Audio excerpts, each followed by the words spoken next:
What's going on, everybody? It's the Landscape Giant, and I'm here at the shop. It's a kind of a rainy, misty, not gonna get a lot of work done kind of day. I gotta take a trip to Cleveland, and I figured what better a time to talk about my 2023 F350 and how it's been over the last 8,000 miles. Some things I like, some things I don't. And you know, just if you're in the market looking for maybe a Super Duty, what you might be in for.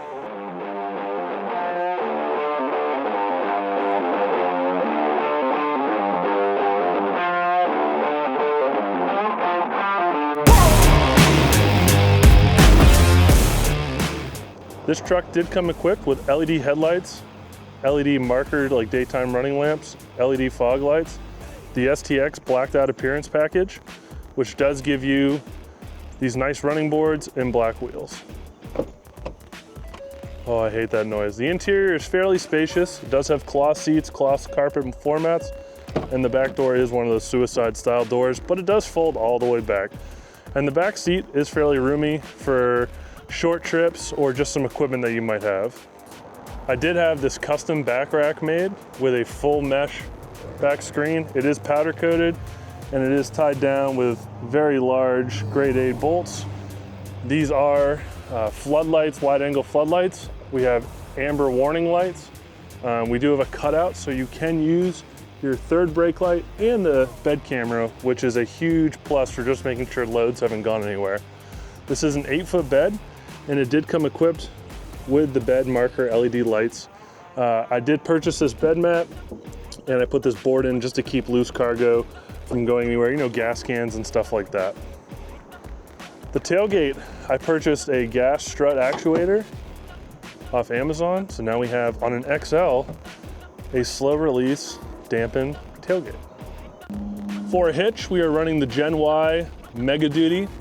It's 16K, and it has the pintle accessory, and I wouldn't own anything else on a truck this size. All right, and we're off. Seatbelts, because the government, you know.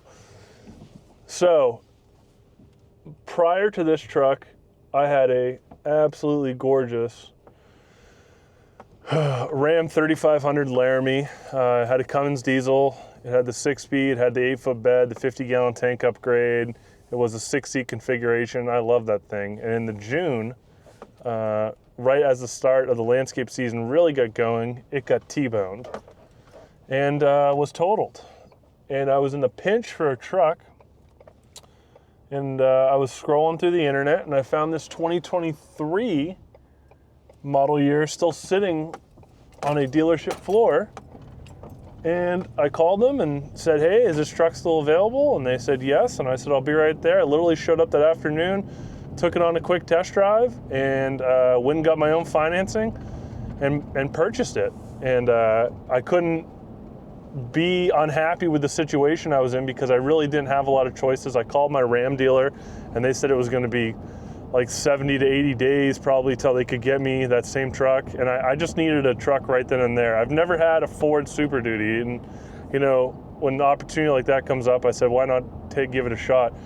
The reasons I bought the Super Duty, I think the biggest reason is price.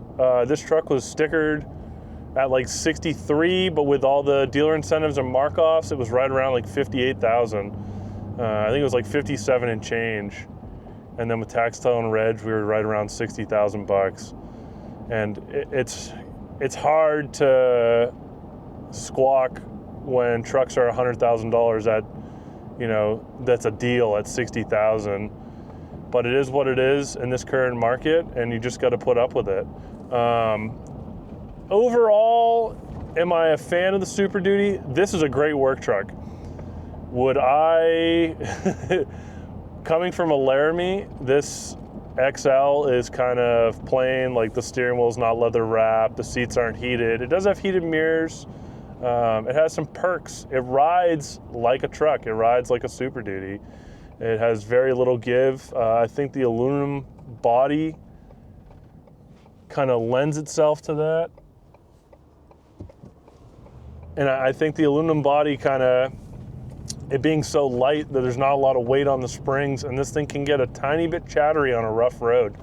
I mean, you guys are mounted up there on the dash, and I think even the camera probably shows just how kind of bop, bop, bop, bop, bop this thing can get. I won't be shocked if the camera falls off, as it almost did. All right, let's get going, and we'll get into it once we get on the highway. All right, let's look at a few of these numbers. 0.9 over the life of the truck. This is like, I think, as you've been driving, I believe. So it's 80 hours, 4 minutes, 40-something seconds, 129.6 miles in between this and the last time we filled up. We got 58 miles left till empty, and we're doing 0.2. 0.2, that's atrocious. This truck is so horrific on fuel, it's not even funny. 347 here in Western Pennsylvania. This truck is probably gonna eat about $105 worth, I bet.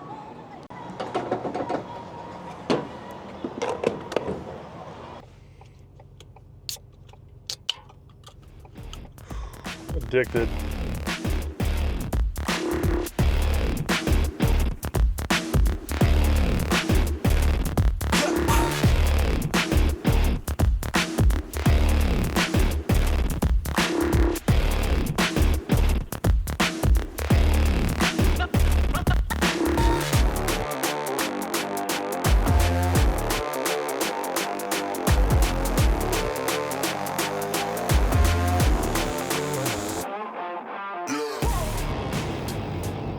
All right, so we're cruising down the turnpike, and you know, you got to ask yourself, who is this truck for?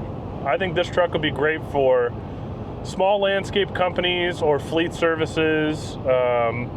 You know, the guy, even the homeowner who might have a big fifth wheel or toy hauler or something like that. I think that's kind of who this entry-level truck is for. Someone who may not need a diesel, but needs that payload. And that's where the gas motor really comes in. Yeah, the fuel economy is not that great, but the price point on it, again, you can buy a lot of gasoline for $10,000. This has been a really good truck for me. I'm 6'11", I weigh 270 pounds. I still have a little bit of headroom. I've got good shoulder room. I've got great leg room. The AC is cold. The heat has been fantastic so far. The cloth seats are fairly comfortable. Seats aren't as comfortable as my Laramie or my Ram seats, but you know, that's to be expected in a truck that costs $40,000 less. The back seat in this for me is primarily tool storage or my pets, maybe some groceries, small stuff like that.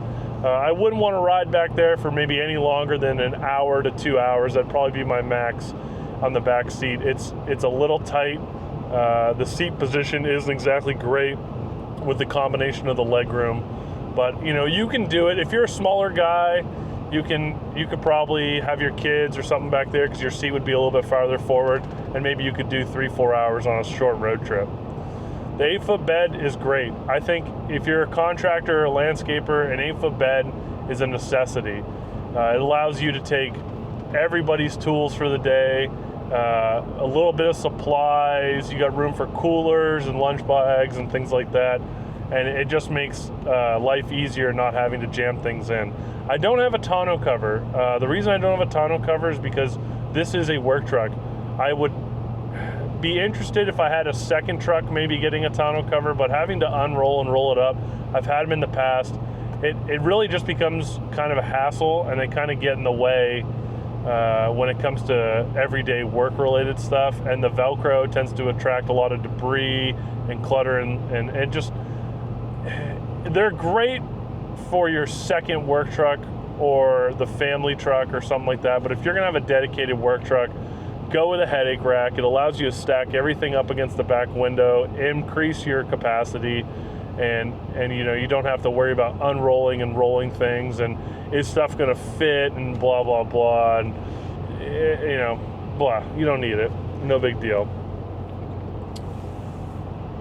The interior is not bad.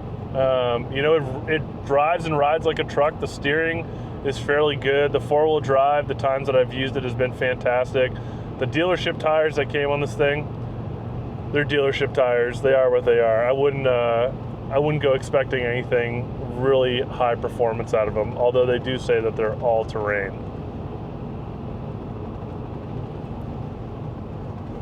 But, you know, this is a good everyday work truck. Would I buy it again? Absolutely. The mirrors have great visibility. They're not power. They're manual telescopic. The bottoms are manual also. So, you know, you got to have a buddy over there, really long arms like I do, to kind of adjust that right side mirror. But, you know, overall, this is a good purchase. Am I going to buy another one? That's the $1 million question. And will it be gas? You know, it all depends on what chassis I want to go with, and we'll kind of play with that. Do I get another F350 regular cab maybe with an 8-foot bed and put a dump insert or something like that in the back and have a little mini dump truck for some of these super tight cul-de-sacs and very narrow streets that the boroughs outside of Pittsburgh tend to have. And it can be a little difficult to get even a 12-foot dump trailer down some of these little alleys. I think it'd be fun to go over the things I don't particularly love about this 2023 F350. I think the first one is obvious, the fuel economy. I mean, it's bad. This 7.3 liter motor, when towing a trailer anywhere from, I would say, 8 to 14,000 pounds, it's horrendous. You might see 1.5 miles per gallon, 2 around town, and Western Pennsylvania is just full of hills, so we're constantly going down on the brakes and up on the gas. You basically, at about 14,000 pounds with this 3.73 rear end differential, you're basically driving this truck full throttle around town, which is a fun thing because it sounds awesome, but when it comes down to fuel economy, it's a really bad thing. I mean, it's horrific. I think the second thing would have to be all of the unnecessary information that comes through the center screen where normally, like in between the two speedometers, it's going to tell you about like trailer warnings and things aren't hooked up and blind spot detection and backup assist is off. I don't care. I don't care. It's unnecessary information that you have to click through and hit OK to get to the screen that you want.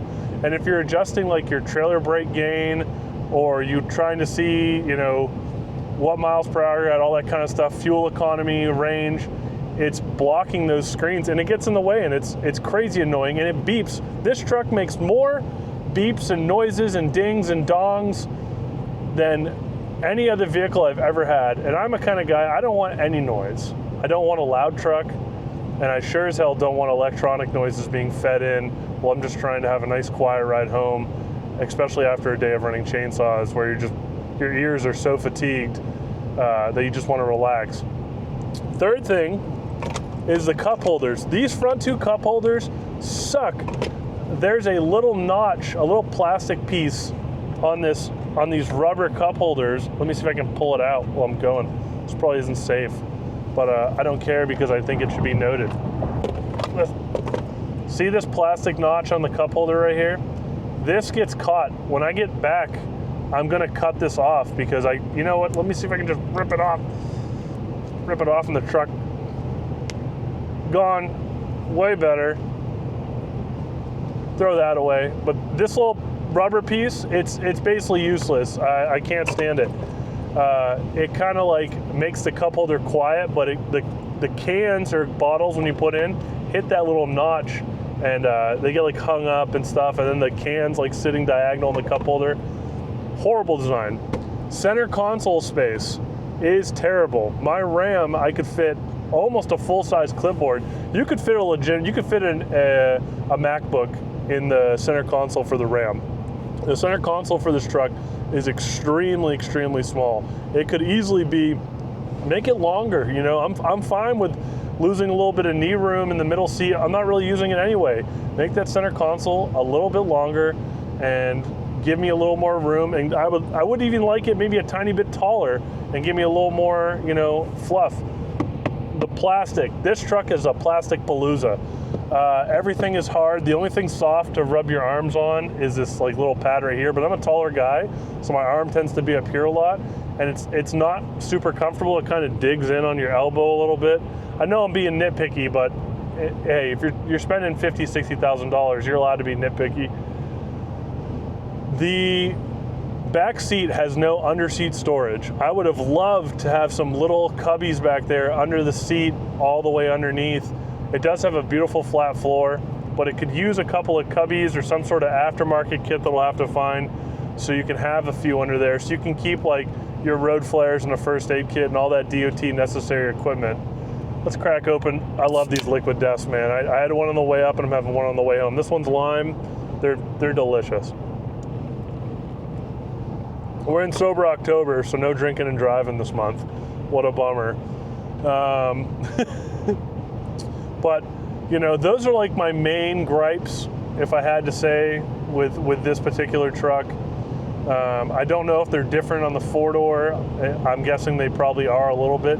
Maybe you have a little bit more legroom in the back, so maybe there are some underseat cubbies, or maybe you have to get like a Lariat or an XLT to get those, but oh, we almost lost you. We almost lost you. Yeah, so those are my only gripes. You know, maybe some underseat cubbies, a softer plastic, or maybe even like a rubber piece up here on the window. Fix the cup holders, fix the center storage, get rid of all the unnecessary beeps. And I know the safety features, but you should be able to turn them off. Oh, another thing, this truck won't idle for anything longer than 30 minutes. It automatically shuts off. So if you're parked on the side of the road and you have your ambers engaged on your auxiliary switches, it shuts off.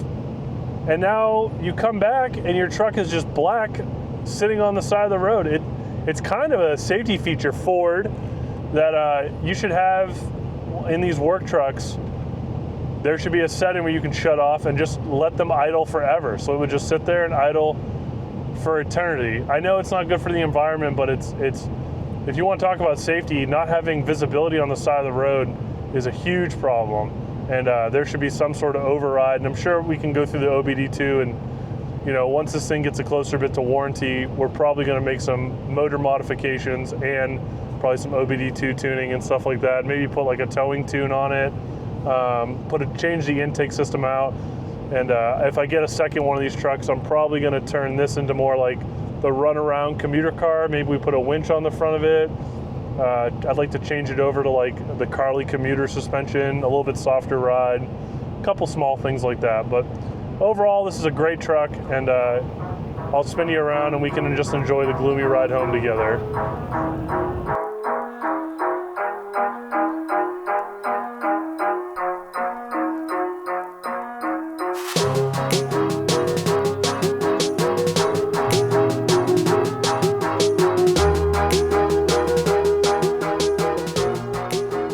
Trip is complete to Cleveland. Sorry I forgot to film stuff while we were at the attachment dealership. I'm sure we'll be back there again. We'll get them next time.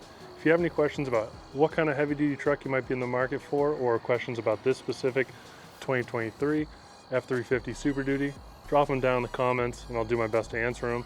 And as always, like and subscribe. We'll see you out there. Thanks.